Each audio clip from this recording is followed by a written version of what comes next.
Due to the recent unfolding events, television might be said to be in a small business of selling us the future.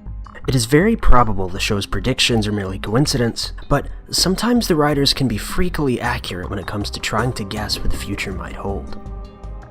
Number 5. Family Guy. The hit US comedy show by Seth MacFarlane is very popular for its off-the-wall references, but people have been noticing the uncanny trend it's been taking recently.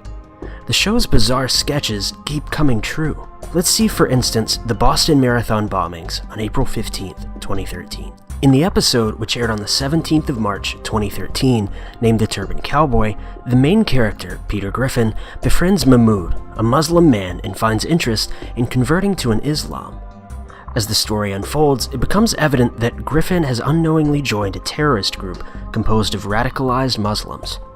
When he tries to make an attempt to call Mahmoud from a mobile device he apparently gave him, he remotely triggers 2 separate bombs by mistake, destroying the fictional Quahog Bridge. Also in the episode, Griffin ends up injuring and murdering Boston Marathon participants with his car in a cutaway gag.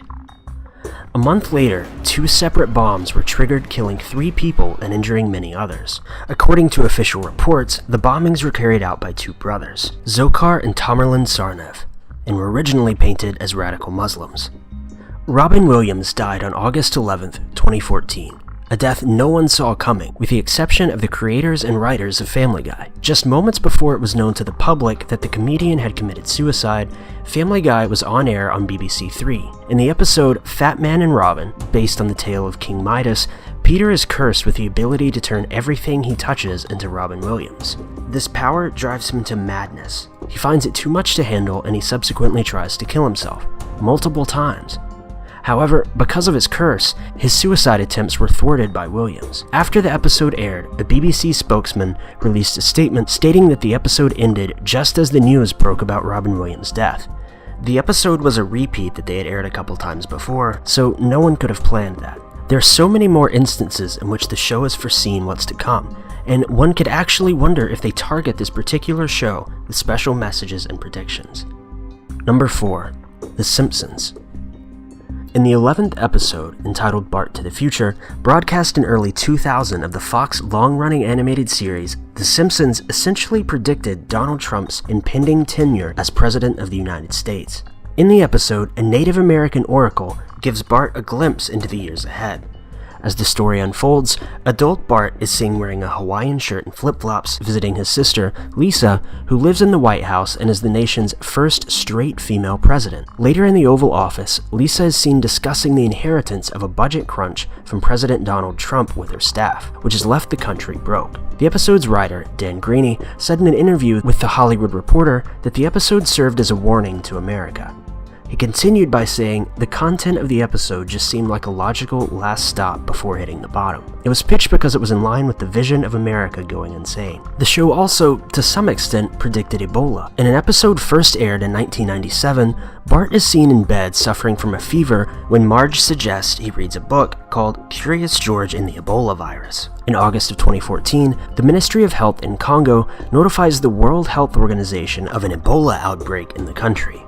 Ebola has a fatality rate of 45%. The British government guidelines were issued in a bid to handle the spread of the deadly virus, with health screenings carried out at airports across the land. The Simpsons also actually predicted video phones and hands-free devices. In Season 6, Episode 19 of the show, which was aired in March of 1995, Lisa's 2010 wedding is shown. A fortune teller at Carnival shows Lisa's future romantic life, and there are glimpses of the technology. Today, video conferencing is used by many, be it Skype on a tablet or laptop computer or through FaceTime on smartphones. The episode also portrayed Bart Simpson using a wrist communication device, similar to the way people use cell phones today, a common thread on sci-fi future technology. The phone could also be a hands-free Bluetooth-style device as portrayed when Bart is talking to his mother while at the same time operating heavy machinery. Number 3. South Park.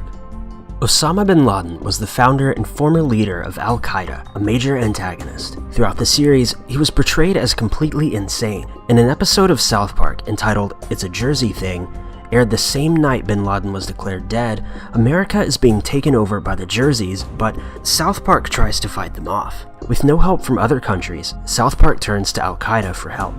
Randy Marsh sends Bin Laden a video asking for help in defeating the Jerseys, playing the theme song from the show Jersey Show to Bin Laden. When the battle looks lost and South Park runs out of ammunitions, Bin Laden shows up with lots of Al-Qaeda suicide bombers who bring down the Jerseys, driving them back to where they came from. Jersey is reported to have pushed back, and the whole town honors Bin Laden. Right at the end, they throw a victory celebration to appreciate Al-Qaeda's help and present Osama with a medal. The minute he receives the medal, a United States Marine abseils down the roof and takes him out. After a brief silence, Randy proclaims, rather casually, "We got him." The show also predicted the banning of the Confederate flag.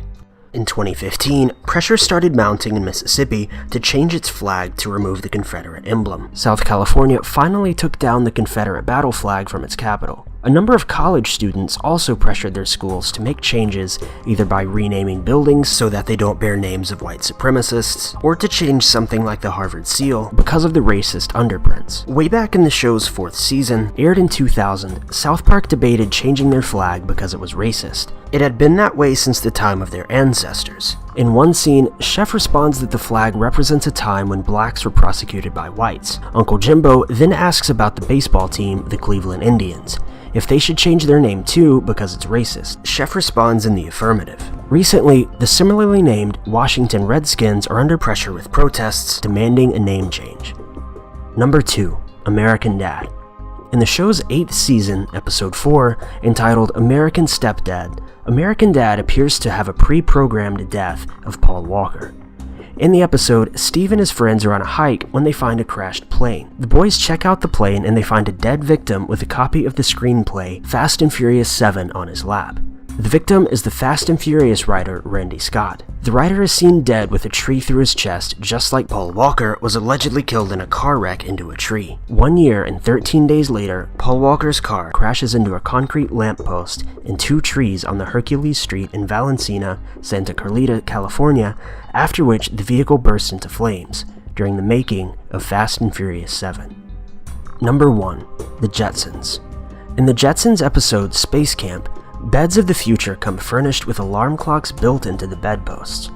These alarm clocks are also voice-activated and in the voice of a formal and proper British butler, politely ask you to wake up for work before blaring a huge bugle right into your ear.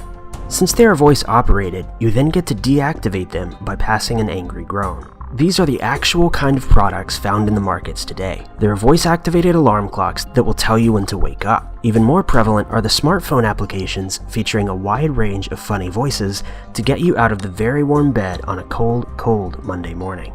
Rosie is the show's housekeeping robot and possibly the most iconic character from the Jetsons. In an outdated housekeeping model, Rosie is nevertheless beloved by the entire family and helps take care of the home and kids. Although we still don't have robot servants, scientists have made attempts developing such. There is a French-produced Buddy the Robot that can help patrol the house and also answer phone calls. There's also a Japanese robot, Asimo, developed by Honda. Asimo is an acronym for Advanced Step and Innovative Mobility. It has the abilities to walk, run, use stairs, and recharge itself when its batteries are low. These examples are still far from Rosie's abilities, but they can be seen as a step towards achieving something better. A flat-screen TV was portrayed in the very first episode of the Jetsons in the 1960s, a time when TV sets were huge, bulky boxes with tiny screens. In the late 1990s, the computers had cathode ray tube monitors connected to them, heavy things that took up way too much space.